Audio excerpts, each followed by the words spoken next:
అభివృద్ధి పనుల కోసం ముఖ్యమంత్రి రేవంత్ రెడ్డిని కలిస్తే తప్పేముందని ప్రశ్నించారు బీఆర్ఎస్ ఎమ్మెల్యే మల్లారెడ్డి. త్వరలో సీఎం రేవంత్ ని కలుస్తానని చెప్పారు. కేసీఆర్ ప్రమాణ స్వీకారానికి అసెంబ్లీకి వచ్చిన మల్లారెడ్డి మీడియాతో చిట్చాట్ చేశారు. ఇద్దరం గతంలో టీడీపీలోనే ఉన్నామని గుర్తు చేశారు. చర్చకు తావు లేకుండా కలిసే ముందు మీడియాకు సమాచారం అందిస్తున్నానన్నారు. బీఆర్ఎస్ ఓడిపోతుందని, కాంగ్రెస్ గెలుస్తుందని కలలో కూడా అనుకోలేదన్నారు మల్లారెడ్డి. తాను ఇంకా షాక్ లోంచి బయటకు రాలేదని చెప్పారు.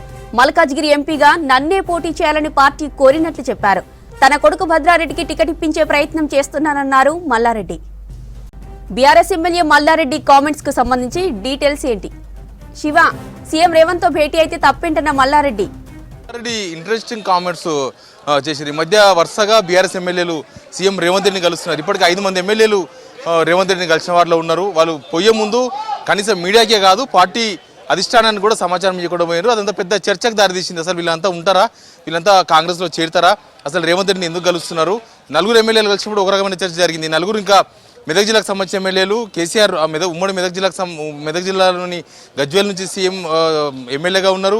హరీష్ రావు అక్కడి నుంచే ఉన్నారు. కానీ వీళ్ళు ఎవరికి చెప్పకుండా ఎందుకు పోయినని రీసెంట్గా రాయనగర్ ఎమ్మెల్యే ప్రకాష్ గౌడ్ కలిసిన తర్వాత అయితే ఇంకా వీళ్ళంతా ఏదో ప్లాన్లో పోతున్నారు, ఏదో స్కెచ్తో పోతున్నారు అనే చర్చ జరిగింది.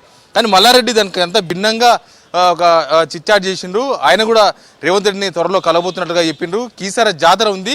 కీసర జాతరకి గతంలో ₹1 కోటి ఇచ్చిండ్రు కేసీఆర్ గవర్నమెంట్.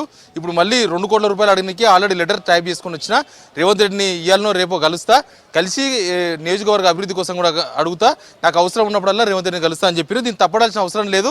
అందరు ఎమ్మెల్యేలాగా కాకుండా మీడియాకు 1 గంట 2 గంటల ముందే సమాచారం ఇచ్చి మీడియాలో కూడా బాగా ప్రచారం చేయించుకొని అప్పుడు రేవంత్ రెడ్డిని కలిస్తే ఇంకా బాగా ప్రచారం అవుతుంది. నేను రేవంత్ రెడ్డిని కలుస్తా, రేవంత్ రెడ్డి నాకు మంచి ఫ్రెండ్ అని చెప్పిన మల్లారెడ్డి. ఇంకా దీంతోపాటు తెలంగాణలో రియల్ ఎస్టేట్ పని అయిపోయింది. తెలంగాణలో రియల్ ఎస్టేట్ ఇక ఉండదు. ఇప్పటికే కాంగ్రెస్ వచ్చింది కాబట్టి రియల్ ఎస్టేట్ మొత్తం పోయింది. ఇక నెక్స్ట్ గోవాలో రియల్ ఎస్టేట్ చేయబోతున్నా. గోవాలోనే నేను బిల్డింగ్స్ కట్టడమైనా, రియల్ ఎస్టేట్ అయినా, విల్లాస్ కట్టడమైనా, యూనివర్సిటీ కట్టడమైనా, అక్కడ ఏ వ్యాపారమైనా అక్కడనే గోవాలోనే చేస్తా. గోవా మనం పోయించినప్పుడే ప్లాన్ చేసుకున్నా కాబట్టి నేను గోవాకే పోతా, గోవాలోనే బిజినెస్ చేయబోతున్నా అని చెప్పిండ్రు. దాంతోపాటు మల్కాజ్గిరి ఎంపీ సీటు తన కోసం అడిగినరు. నిజానికి కేటీఆర్ని కలిసినప్పుడు తనే పోటీ చేస్తానని చెప్పారు. కానీ తన కోసం కాదు, తన కొడుకు కోసం అడిగినట్లుగా చెప్తున్నారు. భద్రారెడ్డి కోసం తను ఎంపీ సీట్ అడుగుతున్నా అని చెప్పిండ్రు. ఒకవేళ భద్రారెడ్డికి ఇస్తే ఖచ్చితంగా గెలిపించుకుంటాం, లేకపోతే ఎవరికి టికెట్ ఇచ్చినా, ఎంపీ టికెట్ ఇచ్చినా తను ఖచ్చితంగా గెలుపు కోసం కృషి చేస్తారని మల్లారెడ్డి చెప్పిండ్రు. చాలామంది హరీష్ రావుతో డైరెక్ట్ హరీష్ రావును కలిసినప్పుడు కూడా ఆయన అదే విషయాన్ని ఓపెన్గా చెప్పిండ్రు. అవును, మల్కాజ్గిరి టికెట్ నా కొడుకు అడుగుతున్నా, ఖచ్చితంగా నేను గెలిపించుకుంటా, నాకు ఇవ్వాలని చెప్పి హరీష్ రావుకి డైరెక్ట్గా కలిసి అడిగినరు. దాంతోపాటు అసలు కాంగ్రెస్ గెలుస్తుందని, బీఆర్ఎస్ ఓడిపోతుందని కలలో కూడా అనుకోలేదు. వీళ్ళే కాదు, పార్టీ ముఖ్య నేతలు కూడా ఓడిపోతామని అనుకోలేదు. లాస్ట్ మినిట్ వరకు ఖచ్చితంగా గెలుస్తాం, బీఆర్ఎస్ కొనకైనా 60 సీట్లకో, 61 సీట్లకో, 62 సీట్లకో బీఆర్ఎస్ గవర్నమెంట్ వస్తుంది అనుకున్నాం.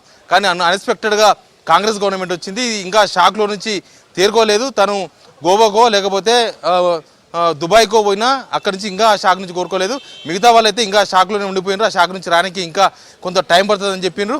కానీ బీఆర్ఎస్ ఎమ్మెల్యేలు మాత్రం రేవంత్ రెడ్డిని కలవడంలో తప్పు లేదు, ఖచ్చితంగా కలవాల్సిందే. ఆయన ముఖ్యమంత్రి, ఆయన రేవంత్ రెడ్డి కావచ్చు, ఎవరైనా కావచ్చు, ముఖ్యమంత్రి కాబట్టి నియోజకవర్గ అభివృద్ధి కోసం, ప్రజల కోసం ఖచ్చితంగా కలవాల్సిందే. తను కూడా రేపో మాపో పోయి కలుస్తా, నియోజకవర్గ అభివృద్ధి కోసం అవసరం ఉన్నప్పుడల్లా ఖచ్చితంగా రేవంత్ రెడ్డిని కలుస్తా అని చెప్పి మల్లారెడ్డి చెప్తున్నారు. జ్యోతి.